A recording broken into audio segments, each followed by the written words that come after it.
ولتفقنا يا دجم تركم فنا وانتران جنة تجيبنا يا ربي غرغر ساكي كدني أكزم كل كباب سنة كينيا سن الراجرات نغار ربي كينيا باديا مدهلا كني وفقينيا يا كمبي hundi keessaniyyuu sheer walii godhaan baay'eetu godhaa nama fida dhimma lammiilee keenya mana hidhaa Saawud Arabiyaatii fi dhimma lammiilee keenya Yamaniif daangaa Yamaniif Saawud Arabiyaa keessatti waan jalli ta'aa jiran uummata gurra buufne namni fudhata abbaan dhiisen dhiisa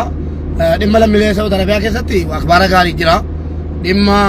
lammiilee keenya daangaa Yamanii fi Saawudii gidduu akhbaara ajaa jira kanaaf hundas hadhaas miyaas walumaan dandamachuun dirqamaa hundi keessaniyyuu nama sheer godhe argaan jiru ammalleen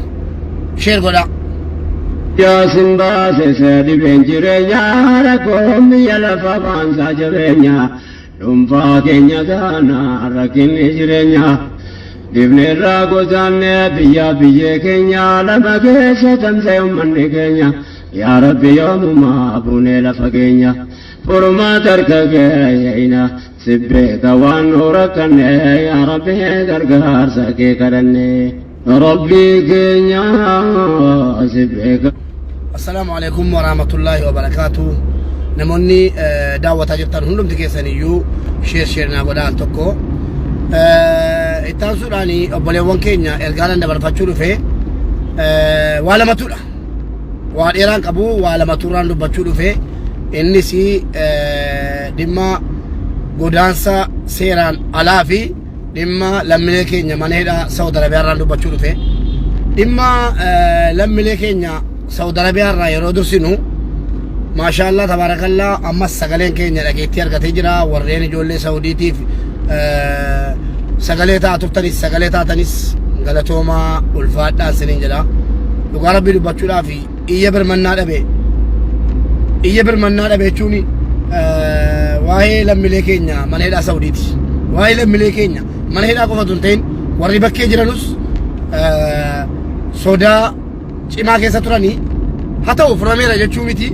ammanuma miidiyaa mootummaatiin gadi ba'anii lammiilee keenya mana hidhaa Saawud Arabiyaa keessatti dararamaa jiraachuu dubbachuun jira good job waan jajjabeeffamuu qabu baay'ee natti tolee gammadeen jira hojiitti kan seenanu guyyaa boriitii kaasetu wiixata guyyaa boru iftaanii dhiifama guyyaa iftaanii wiixatarraa kaasee akka fe'uu eegalanu imani fe'uu eegaluu miti dhaqanii dhuma laalanii galmee eegallaan wallaahi waan guddaa hojjetanii hin jedhaan namni sagalee ta'uu jechuun namni dirqama isaa irraanfatee jennaa yaadachiisu jechuudha wanni biraan jiru kanaaf dhimma lammiilee Saawud Arabiyaa yoo rabbi jedhee baguma miidiyaa mootummaatiin gabaafame of jalatti sheergoonirra buufanneerra haaluun danda'anu mormuun danda'anu wallaalanii miti silumayyuu kanaan dura akkuma isinitti hime ergan miidiyaa BBC afaan Amaariffaatiif afaan Oromoo irratti dhiyaadhee dubbadhe as warra biyya keessaa dubbachiiseen ture gara namootaatiin jechuudha dubbachiisee jirnaan deebiin jira maali yeroo xiqqoo dhamalee lammii keenya hin beennaa rakkoo jaraa isin caala beennaa yeroo xiqqoo nuu kennaa jedhani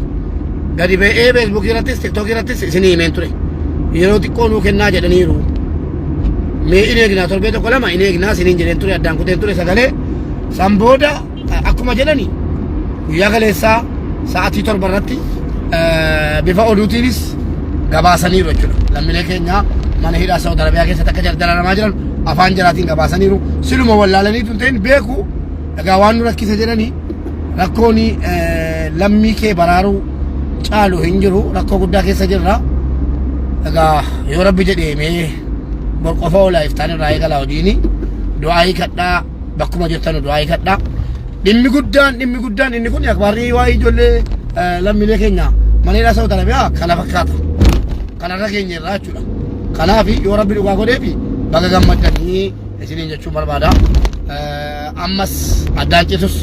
walumaan jirra inshaallah rabbuunti furmaata isiniif kaa'u isin jechuun utubaa biyyaati isin jechuun utubaa waa hundaati lammiilee Saawud Arabiyaa jechuun wallaahi ana biratti mataa korra na jirtu maaliif isin beeka ergasin rakkoo keessa galtanii wallaahi ergasii rakkoo keessa galtanii ummanni gargaarsi akka kana jechuudha. Inni isin TikTok irratti argitan inni isin bakka hundatti argitan akkasii fa ba'ee deddeebi'amee kadhatamoo eegaluun ijoolleen lammiileen keenya Liibiyaa keessatti qabamanii amata lama guutuu amata tokko walakkaa achi keessatti tumamaa jiraachuun dubartiin keenya Liibiyaa keessatti gudeedamaa jiraachuun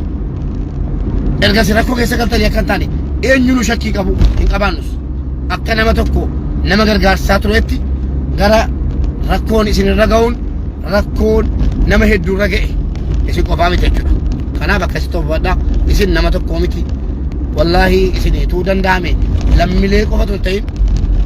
lama waa lama isiniin jechuudha. Jecha dhabe'an waan isiniin jedhu waan gootan hundayyuu rabbiif jecha gootanii wallaahi na argaadhaaf hin goone rabbiin jazaa keessa isiniif qabalu kafallee hin finnuu bakkuma jirutti du'aa isinii kadhannaa sagalee isinii taanaa abshiraa lammiilee koo mana hidhaa Saudi Arabiyaa keessatti dararamaa jirtan warri bakkeedhaa cinqamaa jirtanus inshaallah rakkoon keessa furmaata argata jedhee yaada. Inni lammaffaan immoo dhimma lammiilee keenya jenna malee maal jenna qaba bineensa dhimma lammiilee keenya bineensi biyyaa baasee geessee Yemaniif Saudii gidduutti ficcisiisaa jiru. Kana amma lammiilee keenya jechuu wayyaaree bineensa malee bineensa dhiiga namaa xuuxu majaa waraabessa wallaahi isin rabbiin nama godhee isin kalqi ilma namaatiin illee waa jechuun hin taatu isin bineensaa gadiiti waraabessiyyuu akka keessanii kana lammiilee keenya goone waan jarri gochisiisaa jiran lammiileen Itoophiyaa gatii mootummaa Saudiin gatii walitti qabee hidhaatti guuraa jiruuf mootummaan Saudiis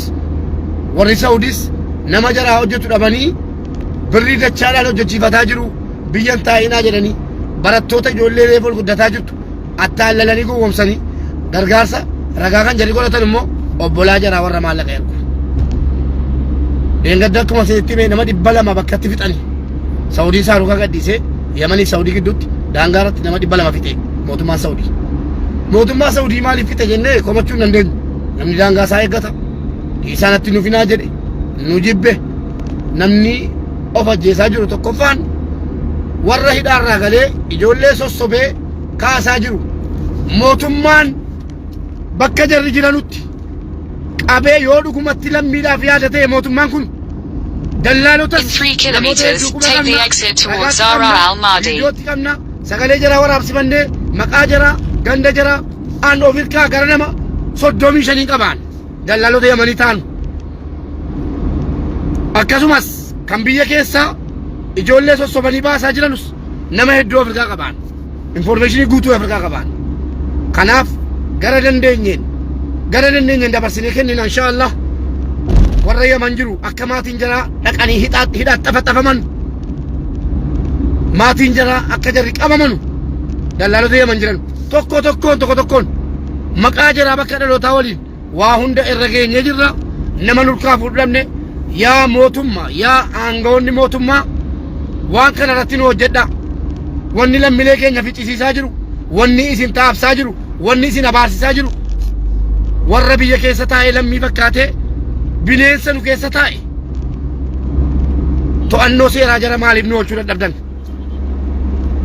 Yoo lammiileen Itoophiyaa dhaqanii bakka hundatti dhumanuu ta'e malee dallaala karaa seeraan alaatiin lammiilee keenya gowwoomsee biyyaa baasaa jiru hunda jaraa to'annoo jala nu ooluu qabu jechuudha. Abbaa fedhe yoo ta'e hundi isaa mana hidhaatti nammee kan hidhamu dhaabbilee siyaasaa miti Itoophiyaa keessatti silaa. Dhaabbilee siyaasaa caala wanni diinagdee biyyaa cabsaa jiru wanni lammiilee ficcisiisaa jiru wanti lubbuu lammiilee barattootaa ficcisiisaa jiru yoo gargaarsa mootummaa qabaate malee dallaalli ifaan ifatti nama 20 nama 30 biyyarraa feetee baa jira jechuudha. Kanaaf wanni kun nurraa callisamuu qabu. Abbootiin amantaas dabarsaa kennaa ummanni naannoos dabarsaa nuu kennaa nus dabarsinee qaama mootummaatti dabarsinee kennuu eegallaa jechuudha. Yoo dhugumaan lammiidhaaf yaadu ta'e dallaalota nurraa hidhaa. Dallaalota biyya keessa ta'anii dallaalota Yemaniin walitti hidhatanii warra Yemanis namuma keenya mootummaa qofatti quban qabna asirratti jechuudha. Dallaala nuu qabaa warri aangawoonni mootummaa dallaala nuu qabaa keessattuu immoo namni hoggaa lamman kana keessa Saudi Arabiyaa qabamee galee namni amata lamman kana keessa Saudi Arabiyaa qabamee galee nama lama isaa fudhatee nama tokko isaa fudhatee dhaqaa jiru Saudi qabamnaan hidhaa boollaatti nu fayyadamu. In 300 meters, turn left onto Al Lasalki. Keessattuu warri nu halkanii guyyaa sagalee keenyatti dhabne sagalee taanee fi dhiidhaaf dubartiidhaan namni takkaa miidiyaarra hin baane namni takkaa miidiyaarra ba'ee hin beekne rakkoon jara rakkoo keenya jedhee gadi ba'ee iyyee fi boo'ee fi akka lammiilee keenya godhaa jiran warra biyya galee ka'ee ijoollee fudhatee deebi'aa jiru yoo akka carraa ta'e namumti mana hidhaa Saudi Arabiyaa keessaa waggaa lamman kana keessa mana hidhaa Saudi Arabiyaa keessaa galee. In 500 meters, at the roundabout, take the second exit. Dallaalicha jaala tokko kan balleessu isa hidhaa galu. Wanni inni dhaqee sagalee nuu ta'a maal nuun jedhu hin jiru. Kalaas gaha nu gaha iyyineerra. Warra akkasii kun funaanamanii hidhaatti haramuu qabu. Dirqama kun. Isinii galee Yamanii keessatti akkasitti mootummaan Saawudiitii fi mootummaan Yaman walii galanii akkasitti lammiilee keenya cafacafuun jalatti tollaan dantaasiiti. Siinii Saawudiidhaa galtee kaatee deebitee Saawudii deemtu dantaasiiti. Dhattee mul'atu taatu kan jalaa miti kan naasisiise kan na gaddisiisaa jiru ijoollee xobbee waa tokko hin beekne ijoollee barattoota bor baratanii abdii biyyaa taanu dargaggeessa akka inni biyya keenya keessa hin jiraanne godhu taanaan bakka kanatti argamnaan jarri barsiisaa ta'uu qabu. Lammiileen keenya mana hidhaa Saudi Arabiyaatii waggaa lamman kana keessa galan barsiisaa ta'anii ummata naannoo ummata gandaa deemanii akka Saudi Arabiyaan nu jibbitee jirtu akka mootummaan Saudi Arabiyaa akka horiitti lammiilee Exit the roundabout. hidhee Take the next left onto El Mokta. Wallahi ta'abiin keenya haqqii keenya sininnisu. In 200 meters, turn left onto Street 250. galtanii sagalee taatu nu wajjin hin jedhe malee an dhaxxanii calluma jettanii kaan tiktookii banatee kaan waa biraa waa'ee siyaasaa achi as nutti dubbatu seenaan dhimma lammiilee Saudi Arabiyaa Take the next left onto Street 250. hawaasa naannoo barsiiftanii warra afanii sagalee taatu sin se'e wal ilaaluun bareeda akkas gochuun keessan abdii nu kutachiisu isin jechuun lammiilee Saudi Arabiyaa guutuu bakka buutu jechuu miti. Kanaaf In 600 meters, turn right onto Mohammed Abu Zaid. Hawaasa akka nam tokko gara Saudi Arabiyaatti yoo waa biraa hafe yoo ijoolleedhaan sagalee ta'uu dadhabdan akka namni tokko Saudi Arabiyaa dallaalaan gowwoomsamee hin deemne gochuun dadhabdan beekaa dhiiftan. Kanaaf galatoomaa isiniin jedha baga baatan isinis keenya galatoomaa garuu sitti manne namni sitere katuwami dhameedhamne oleettena kabyaarama sikaranne humni dargaggummaa kan biyyaaf qabeenya biyyootaan baasee golee taanee teenya silaa wanna barraa dhaalamu qabeenya nu rakkoo rakkisaan hallisaan nu geenyaan